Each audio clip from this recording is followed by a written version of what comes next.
हमेशा अपनी क्लास में मैं एक बात कहता हूं कि हमेशा सुबह उठ के ना शुक्रिया अदा करो भगवान का, जितना हो सके इतना ग्रेटिट्यूड शो करो भगवान का कि हमें ऐसे पेरेंट्स मिले जो हमारे लिए कुछ कर रहे हैं।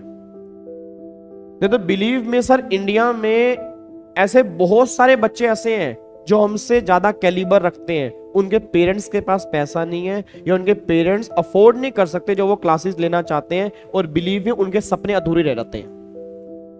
बट प्रॉब्लम क्या है, ये हमें कब पता लगेगा, जब हमने कभी वो दर्द फील किया। वो दर्द हमें कभी हुआ ही नहीं, क्योंकि जैसे हम पैदा हुए हमें कंफर्ट जोन तब से मिला, हमें जो हमने मांगा वो मिल गया। अब जब वो कंफर्ट जोन हमें स्टार्टिंग से मिल गया ना, तो हमें वैल्यू समझ ही नहीं आई कि वैल्यू होती क्या है।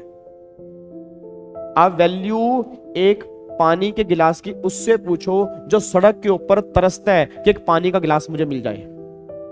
आप एक घर की वैल्यू उससे पूछो जो बाहर सड़कों पे ठंड के अंदर सड़कों के अंदर सोता है, उसको लगता है कि मेरे ऊपर एक छत होनी चाहिए।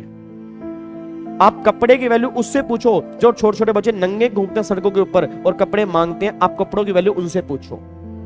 आप जो खाना खाते हो वो खाने की वैल्यू उनसे पूछो जो डस्टबिन में गिरा हुआ खाना जो छोटे छोटे बच्चे खाते हैं ना, आप वैल्यू उनसे पूछो कि वो खाने की वैल्यू क्या होती है। पर प्रॉब्लम क्या है, हमने कभी ग्रेटिट्यूड शो ही नहीं किया भगवान को कि जितना कुछ हमने हमें दिया ना सर, वो बहुत कुछ दिया। मैं कह रहा हूं कईयों को ऐसा नहीं मिला, बट फिर भी हमारा रोना कभी खत्म नहीं होता। हम क्या बोलते हैं, भगवान ये नहीं दिया, भगवान वो नहीं दिया, भगवान मम्मी पापा खराब दे दिए, भगवान किसी और घर में पैदा क्यों नहीं किया, भगवान ये मेरी सपोर्ट नहीं करते, भगवान तूने कुछ किया नहीं। भगवान भी रोता होगा यार, तेरे को बना के ना मैंने बहुत बड़ी गलती कर ली यार, सब कुछ दे दिया फिर भी तू रो रहा है। उनकी तरफ देखना जो जिनके पास कुछ नहीं है वो फिर भी खुश है,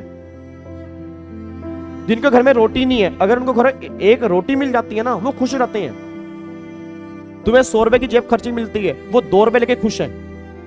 बट प्रॉब्लम क्या है, उस चीज की अहमियत हमने कभी समझी नहीं जो भगवान ने हमें दिया। ये मैं फैक्ट बता रहा हूं सर।